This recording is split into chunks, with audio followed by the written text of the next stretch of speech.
Now let's see how to connect the power and air source for the OPP labeling machine. This is the electric box, the control box for the labeling machine.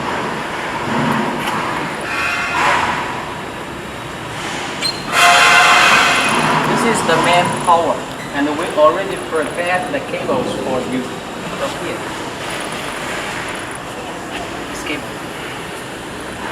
This cable we have prepared for you, and it's also 5 lines, 3 phase. There are 3 L lines, 1 0 line, and 1 ground line.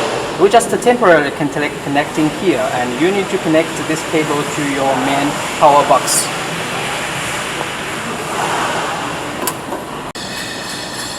And here connect the compressed air source for the OPP labeling machine.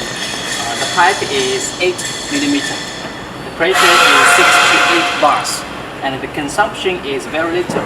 It stays around 0.1 cubic meters because there is only one part to use the compressed air. This one to tightening the label roll. That's all.